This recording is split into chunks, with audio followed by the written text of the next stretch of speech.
my stepbrother told the Elks Lodge I'd been kicked out of the Marines for cowardice. The man tending bar had 2 legs because of what I did in Marja. I want you to sit with that for a second, because that is the sentence I have carried in my chest for the last 3 years. And the night I'm about to tell you about is the night that sentence finally walked out of my mouth and into a room full of people. My name is Vivian Holt. I'm 38 years old, Sergeant, United States Marine Corps, Reconnaissance Battalion, 10 years in. And up until about an hour before that dinner, I had planned to sit quietly in a folding chair at the back of the Elks Lodge, eat a piece of overcooked roast beef, and leave before dessert. That was the plan. The truck was parked at the far edge of the lot, engine off because the heater had started making a noise. I didn't like the week before, and I hadn't gotten around to fixing it. The autumn air had dropped to 43 degrees, according to the gauge on the dash. 43 is the temperature where the piece of metal that lives against my left femur stops being a memory and starts being a presence. RPG shrapnel lodged too close to the femoral artery for the surgeons in Landstuhl to do anything but leave it. They told me I'd feel it on cold mornings. They didn't mention cold evenings or cold parking lots, or the specific way it would feel when I was sitting in a truck 20 feet from a building where my stepbrother was already inside holding court. I pressed the heel of my right palm into my thigh and worked it in slow circles, 3 measured breaths, in through the nose, out through the mouth, the same breathing I used in a hide site outside Marja waiting for first light, where the wind came in carrying chalk dust off the fields and the metallic scent of CLP off the rifles, and underneath all of it, the heavy copper smell of old blood on a uniform that had never quite come clean. Funny how the body files those things and pulls them up when you need them. I had a folded piece of paper in the passenger seat, probate court letterhead. The county clerk had called me on Tuesday and asked if I was aware that a release waiver had been filed in my name, signing over my interest in my father's house to Dennis Holt. I had not been aware. I had also not signed it. The clerk told me, in the careful voice of a public servant who has seen this before, that I had 72 hours before the judge finalized the transfer. After that, the house was Dennis's, legally, cleanly, mine in nothing but memory, 72 hours. That clock had been ticking in the back of my skull since Tuesday morning. I looked up at the lodge. The neon Pabst sign in the window buzzed. 2 men I didn't recognize were standing on the steps smoking. And through the front window, I could see Dennis at the center of a group of men in jackets, his hands moving the way they always moved when he was telling a story about himself. I pushed down on the steering wheel with my left hand, took the weight off the left leg, and slid out of the truck. The walk across the parking lot was 40 paces. Dead leaves scraped across the asphalt like coarse sandpaper. I counted exits as I went, automatic, an old habit you don't unlearn. Front door, side door at the end of the building, kitchen door around back, 2 windows in the dining room, large enough to climb through. My father used to do the same thing in restaurants when I was a kid. I didn't understand it then. I understand it now. Inside, the lodge smelled like stale draft beer and cheap lemon polish, and underneath that, the particular smell of an institutional kitchen running a buffet.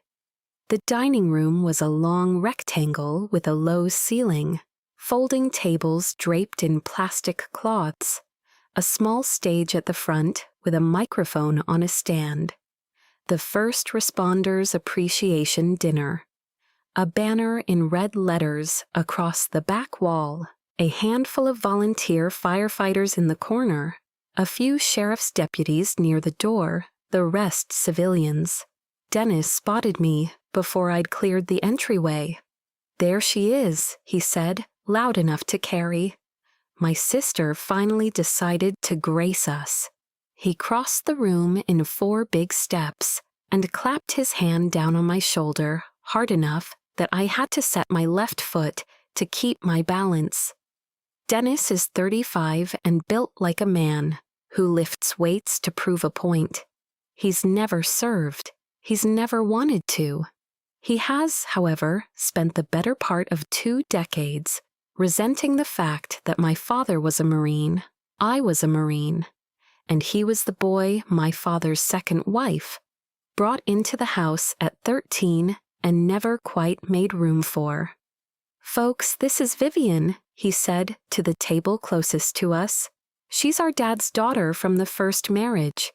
She did a little time in the service before she came home." He squeezed my shoulder.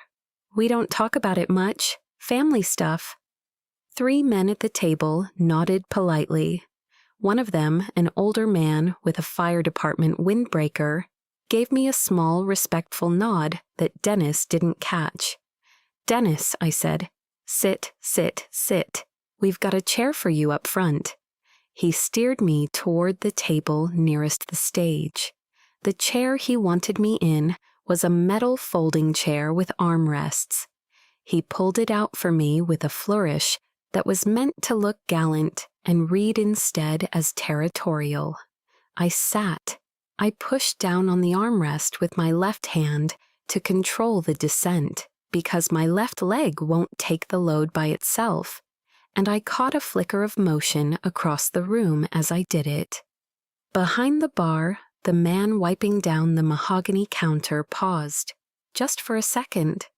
A man in his late 30s, plain face, dark hair cut short, sleeves rolled to the elbow. He was pouring a draft into a glass, and his hand stopped moving for the length of a breath before he resumed. I noticed it the way you notice things in a room you don't trust, filed it, moved on. Dennis took the chair next to mine and immediately turned to the couple across the table.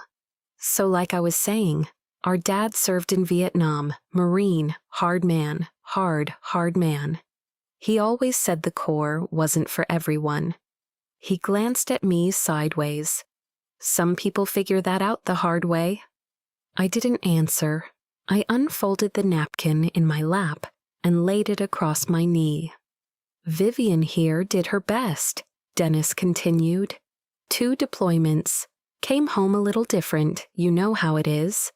Some folks come back fine, some folks don't." He shook his head with a practiced sadness. "We've all been real supportive."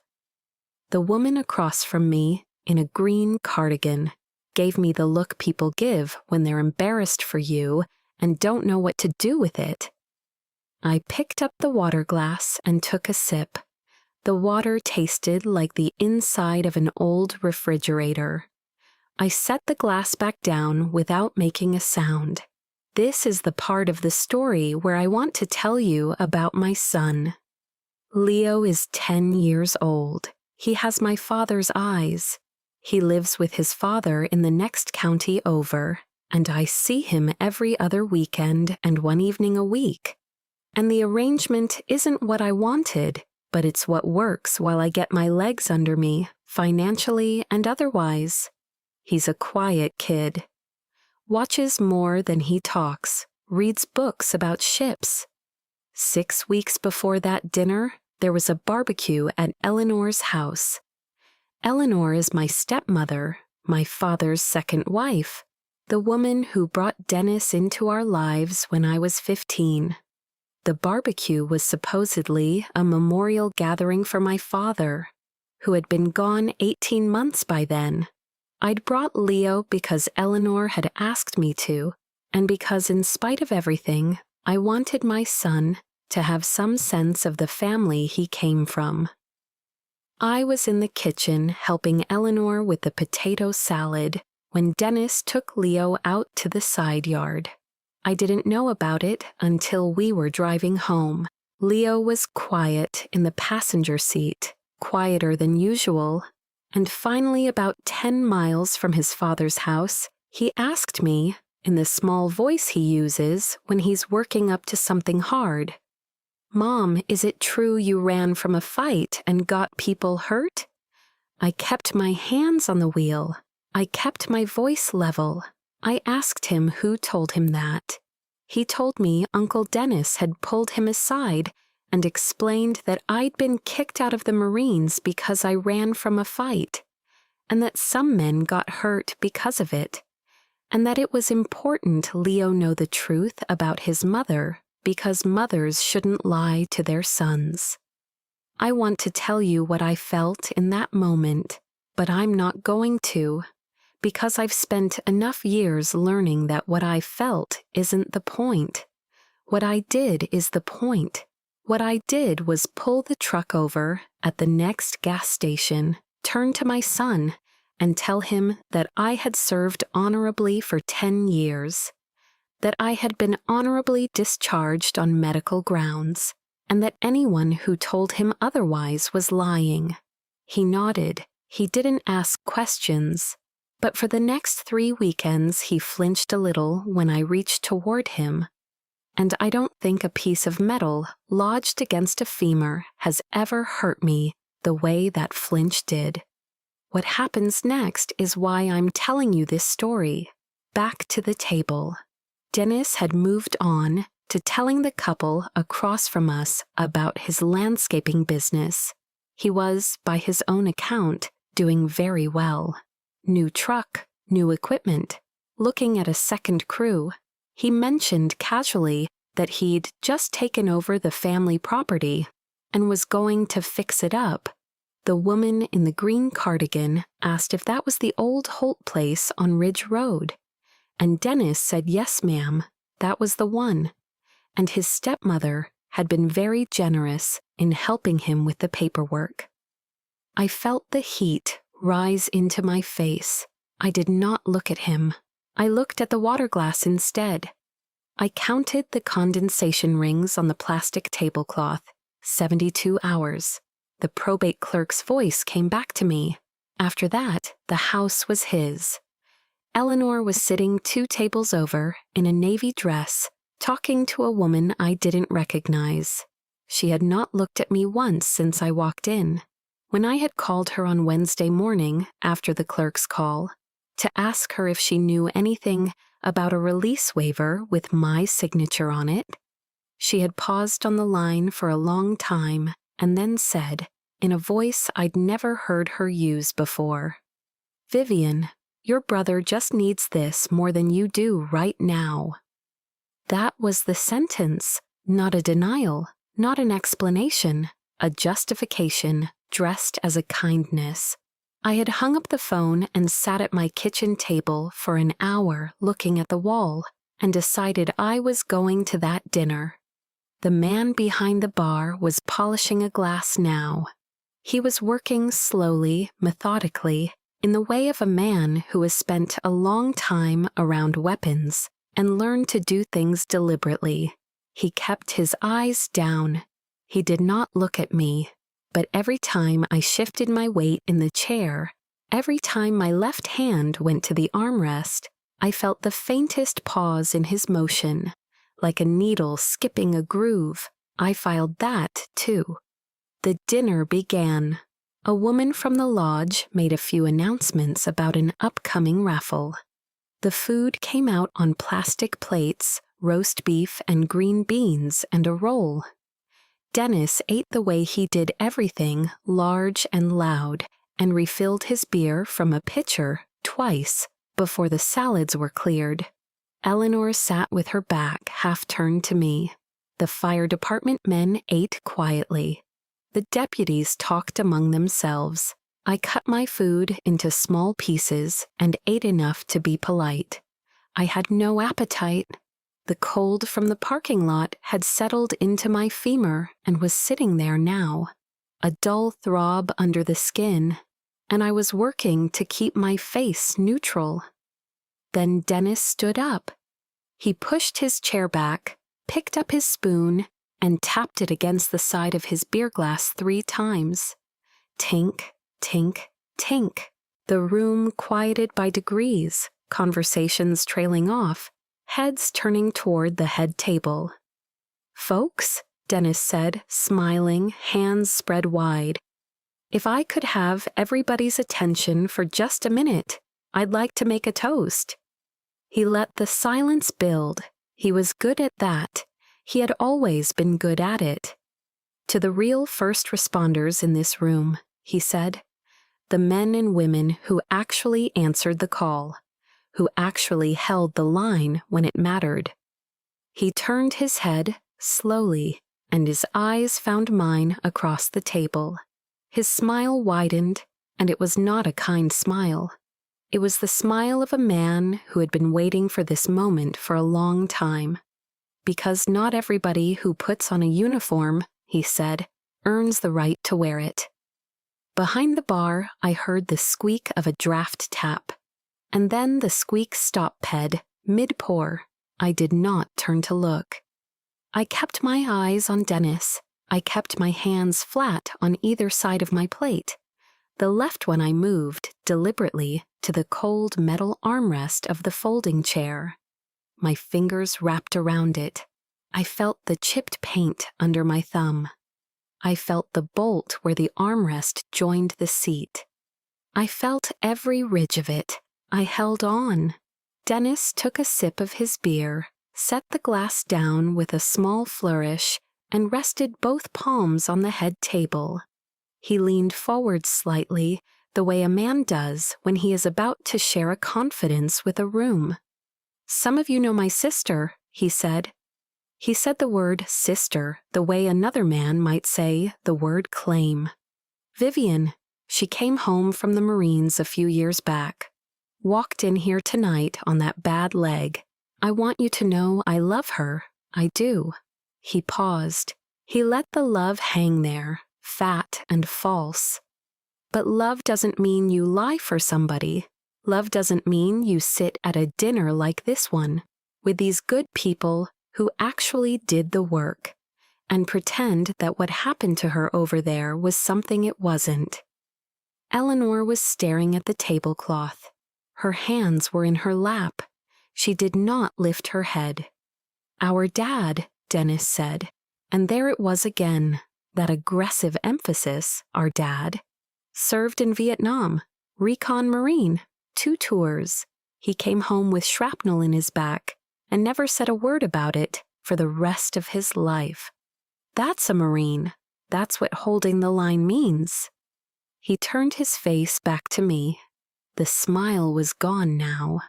What was left was something colder and older, something that had been chewing on him for 30 years. "Dad knew she couldn't hack it," he said. "She ran from a firefight and disgraced the family name. That's why he wanted me to have the house. That's why he made sure before he died that I was the one who'd carry the Holt name forward." The roast beef on my plate had gone cold and gray. I was looking at Dennis, but I was not seeing him. I was seeing Leo. I was seeing Leo's face in the kitchen 3 months ago, the way he had not been able to meet my eyes, the way he had asked, very quietly, "Did you really run, Mom?" My left hand tightened on the armrest until I felt the bolt grind against my palm. I did not stand. I did not speak. I kept my breathing even and shallow, the way you breathe when there's a sniper somewhere in the tree line, and you do not yet know where. A deputy at the next table cleared his throat. He looked uncomfortable. He looked at his plate. Dennis kept going. He was rolling now, drunk on the room's silence, mistaking it for agreement. "And look," he said, holding up both hands. "I'm not saying this to embarrass her. I'm saying it because these people here," He gestured at the deputies, at the firefighters, at the EMTs in their navy polo shirts. These people earned their seat at this table, and it's not fair to them to sit somebody up here who didn't. He turned to me again. "Viv," he said, almost gently. "Honey, maybe you'd be more comfortable at the bar." The room was very still. I let the words settle on me. I let them land where they would. I had been shot at by better men than my stepbrother, and I had not moved then either. I looked at him. I did not raise my voice. I did not lean forward. I let my voice come out level and quiet, the way I had spoken into a radio handset with my femur bleeding into the dirt. "I served out my contract, Dennis," I said. "Leave it." His face did something complicated. Some part of him had expected me to shout. Some part of him had expected me to cry or storm out or beg. He had built this evening around one of those reactions.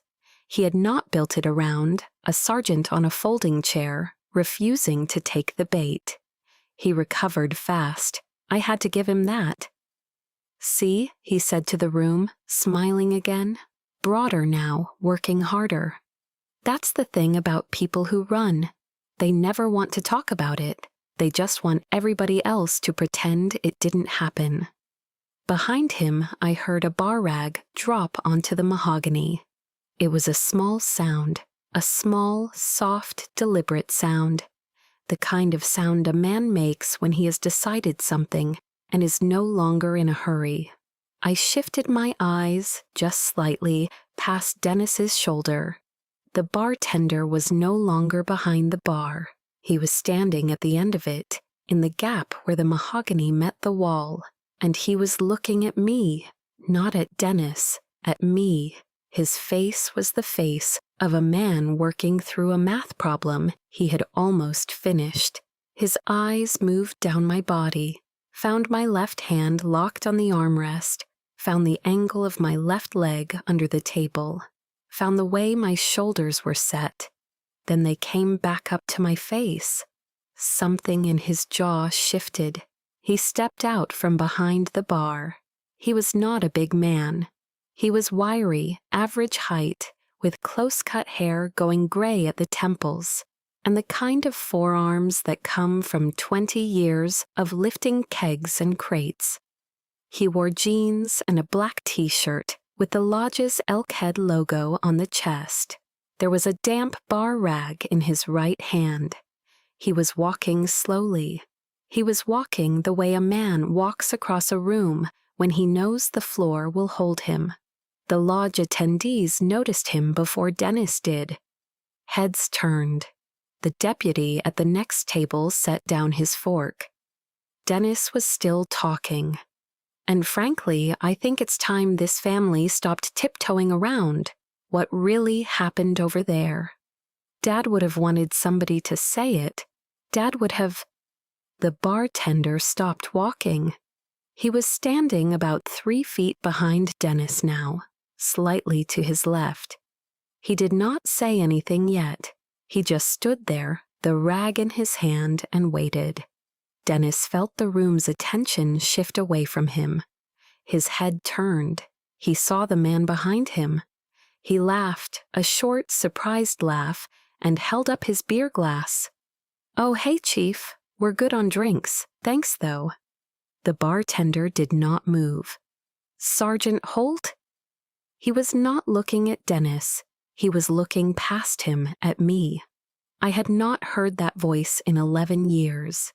It had been thinner then, rasped to almost nothing by dust and screaming, coming up out of a body that had been losing blood for 14 minutes. I had been holding a tourniquet on his left thigh with one hand and reaching for the second tourniquet with the other when he had said my name for the first time, and his voice had cracked on it like dry wood. It was not cracked now. It was steady, but it was the same voice. I looked at him. I looked at the bartender's face, really looked, for the first time since I had walked in. I saw past the gray at the temples and the lines around the mouth and the 11 years of bar light. I saw the corporal who had been point man on that patrol. I saw the kid who had been 23 years old and bleeding out in an irrigation canal in Helmand Province. "Corporal Graves," I said. The room did not understand yet. The room was watching two strangers recognize each other across a folding table, and it could feel that something was happening, but it could not yet name what. Dennis could not name it either. He looked at the bartender. He looked at me. He laughed again, smaller this time. "You two know each other? Small world. Anyway, like I was saying." "Stand down, sir," Theo said. He did not raise his voice. He did not look at Dennis when he said it. He said it the way you say it to a private who is about to do something stupid on a firing line. Dennis blinked. "Excuse me?" Theo turned his head, finally, and looked at my stepbrother. He looked at him for a long moment. The neon Papst sign in the front window hummed. Somewhere in the back of the lodge, the ice machine dropped a load of cubes into the bin with a sound like small stones falling on a roof. "You want to talk about cowardice?" Theo said. It was not a question. It was a flat, declarative sentence, delivered at conversational volume. Dennis's mouth opened. Nothing came out. Theo dropped the bar rag on the floor. He bent down. The fluorescent light over the bar caught the gray in his hair as he moved. He reached for his right pant leg first, took the hem in his fingers, and rolled it up, slowly, past the ankle, past the calf. The room saw the first scar. It was not a clean wound. It was not a movie scar. It was a knot of pale, ridged tissue the size of a man's fist, low on the outside of his calf, with a smaller exit crater on the inside of the leg below the knee. The skin around it was uneven, mottled, the kind of skin that has been rebuilt over years by surgeons working in stages. Theo straightened. He moved to the other leg. He bent again. He rolled the left pant leg up to the knee. The second scar was worse. It ran in a jagged line from just above the ankle to the inside of the knee, the kind of scar that came from a round entering, traveling, and not exiting clean. There was a depression in the muscle where tissue had been taken and not replaced. The fluorescent light made the skin look almost waxy. Someone at the deputy's table made a small sound. A woman near the door put a hand over her mouth. Theo stood up. He left his pant legs where they were, bunched at the knees, the scars exposed under the cheap lodge lighting. He turned his body to face the room. He set his feet shoulder-width apart. He did not look at me again. He looked at Dennis, and he looked at the deputies, and he looked at the firefighters, and he looked at Eleanor, who had finally lifted her head from the tablecloth and gone the color of dry paper. "My name is Theo Graves," he said. "I was a corporal, United States Marine Corps, 2nd Reconnaissance Battalion.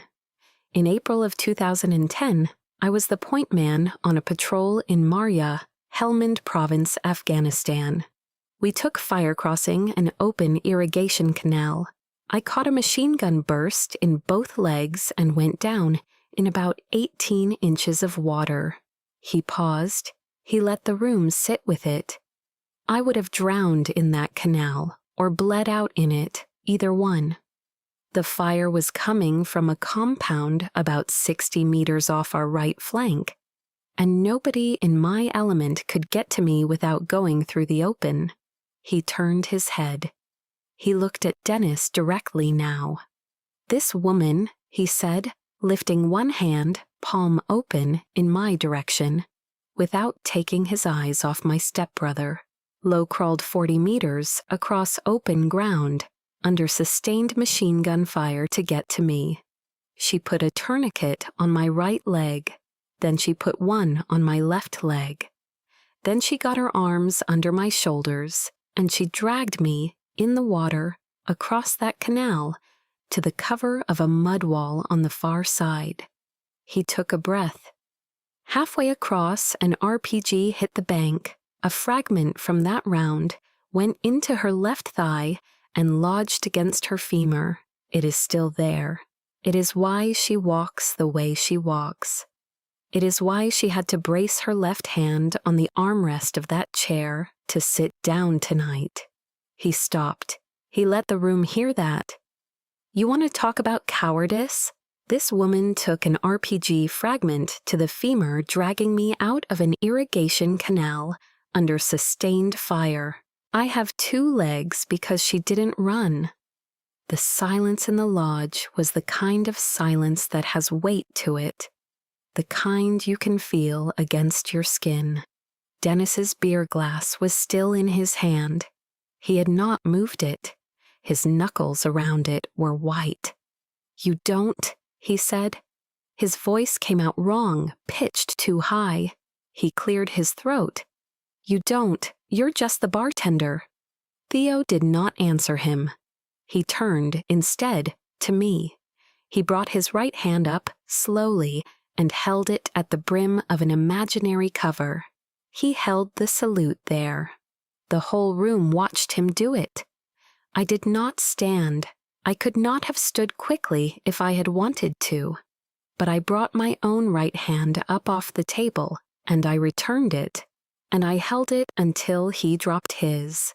Then I let my hand fall. I looked across the table at my stepbrother. He was no longer smiling. The color had gone out of his face in stages, first from the cheeks, then from around the mouth, until what was left was a kind of waxy gray under the fluorescent light, the same color as the scar on Theo's left calf. I spoke very quietly. I did not need to speak any louder. You spent 10 years rewriting my story, Dennis. You never once bothered to ask if there were witnesses. He opened his mouth. Nothing came out of it. My father taught me to hold the line, I said. He just never realized I'd have to hold it against you.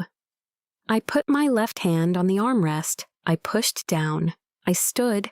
The folding chair scraped back across the linoleum. Nobody moved to help me. Nobody needed to. The room had reorganized itself around the truth in the time it took a man to roll up 2 pant legs, and I was no longer the woman my stepbrother had introduced 90 minutes earlier. I picked up my jacket off the back of the chair. I walked on my limp between the tables. People stepped sideways to let me pass. A woman at the end of the row, gray-haired in a navy cardigan, reached out and put her hand on my forearm as I went by. She did not say anything. She just squeezed once, and then she let go. Theo was still standing in front of Dennis when I reached the door. He had not rolled his pant legs back down. I let the door close behind me. The air outside was colder than it had been when I walked in. The dead leaves were still scraping across the asphalt, the same sound, but it was a different sound now. The way a song you have heard your whole life sounds different the day after someone you love is buried. I made it to the truck. I got the door open. I got in. I sat there for a long time with my hands on the wheel and my forehead against the back of my left hand, and I did not cry because I do not cry in parking lots, but I let my shoulders come down for the first time in 11 years. The 72-hour clock had less than a day left on it. I drove home.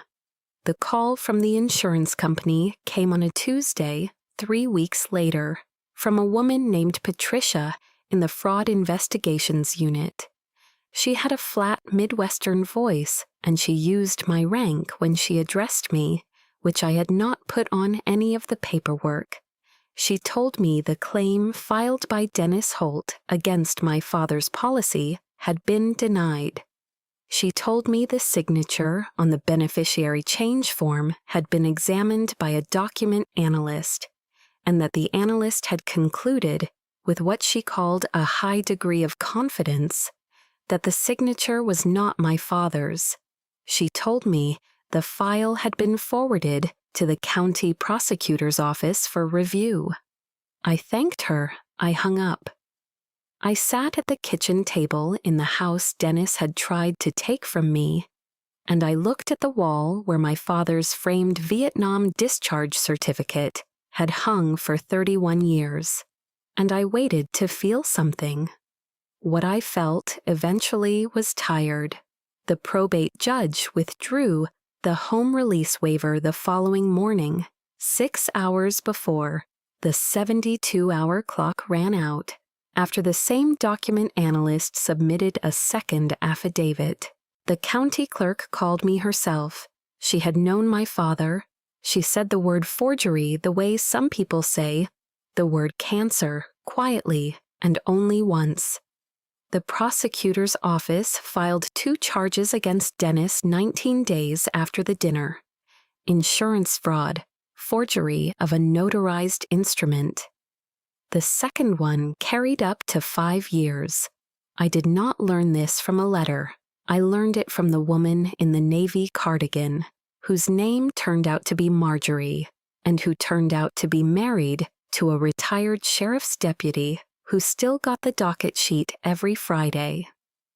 She called me on a Sunday afternoon to tell me, and she apologized for calling on a Sunday, and I told her she could call me any day she wanted to. That was how the rest of it came to me, in pieces, through other people's phone calls. The Elks Lodge quietly removed Dennis from the membership roll. I did not have to ask. Theo sent me a text that just said handled, and then an hour later, a second text that said, the chair you sat in is still here whenever you want it. The hardware store on Main started requiring Dennis to pay up front. The pastor at the Methodist church stopped returning his calls. The Rotary Club took him off the speaker list for the spring luncheon without putting anything in writing. None of this happened because anyone organized it. It happened because in a small town, when a man stands up in front of his neighbors and tells a lie about a woman who crawled 40 meters under fire, and the lie comes apart in public, the town remembers. Dennis moved out of the rental on Cypress Street the second week of November. I do not know where he went. I did not ask. The text from Eleanor came on a Thursday night, late after I had already turned off the lamp in the kitchen. It was 4 paragraphs long. I read it once, all the way through, standing in the dark with the phone lighting up my face. She told me she had not known about the insurance claim until after it was filed. She told me she had known about the home release waiver and that she had told herself a story about it that she could no longer tell. She told me Dennis was not sleeping. She told me he had lost weight.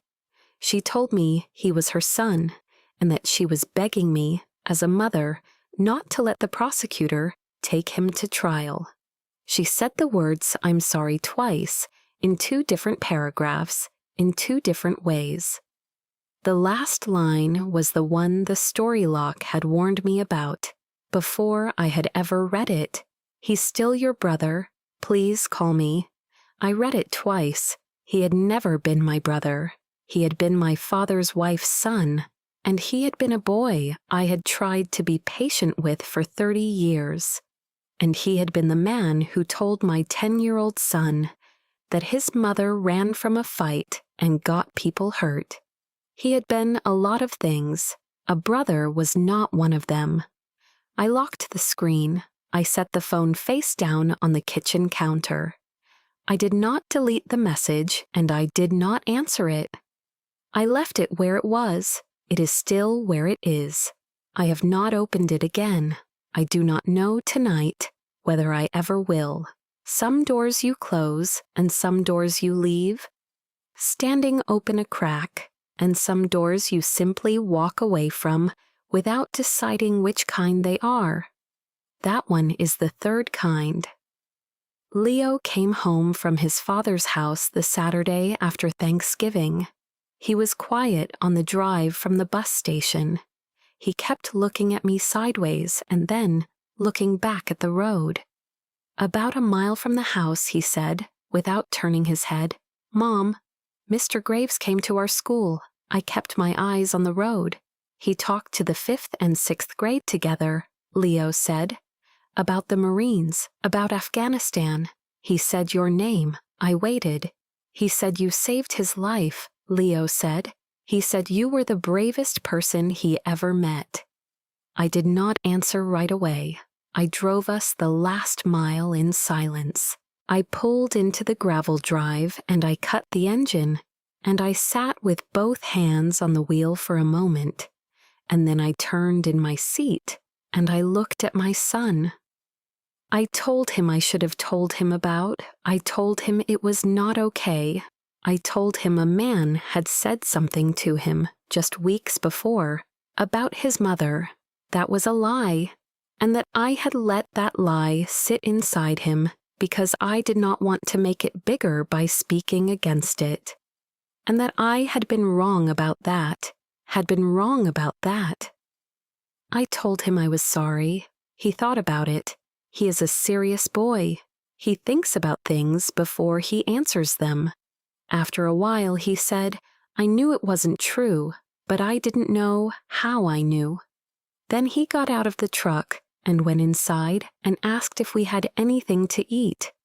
That was the closest I have come in 11 years to crying in front of him. I did not, but it was close. The first hard freeze came on a Tuesday in the second week of December. I sat on the porch of my father's house that night after Leo was asleep. I had a wool blanket across my legs and a mug of coffee going cold on the railing beside me. The thermometer on the porch post read 29 degrees. The fragment in my left femur was awake the way it gets awake in cold weather. A slow, deep ache that runs from the hip to the knee and does not stop for anything. The K-bar was across my knees on top of the blanket. I had taken it out of the sheath. The blade caught what little light came off the porch bulb. The handle, where my father had scratched the words into the stacked leather with what must have been the tip of another knife, sat against my right palm. Hold the line. The letters were uneven. He had not been a craftsman. He had been a rifleman who wanted his daughter to remember something. The tree line at the far edge of the yard was the same tree line he used to sit and watch on nights like this one, in the same chair I was sitting in, with a cup of coffee going cold on the same railing. He had told me once, when I was 19 and home on leave, that a perimeter is not a fence. A perimeter is a person who has decided not to leave.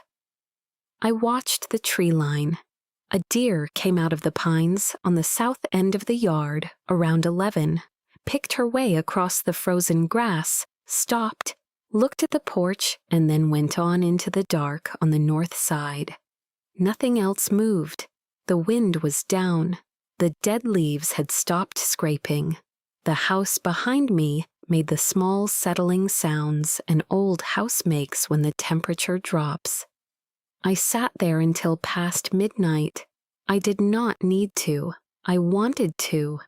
Some lines aren't drawn in the sand. They're drawn in the quiet when you're the only one left to hold them. If you've sat through this story with me all the way to a cold porch in December, I'd like to ask you one thing before you go. Has there been a person in your life who decided who you were, told other people the version they made up, and walked around for years sure they were right about you?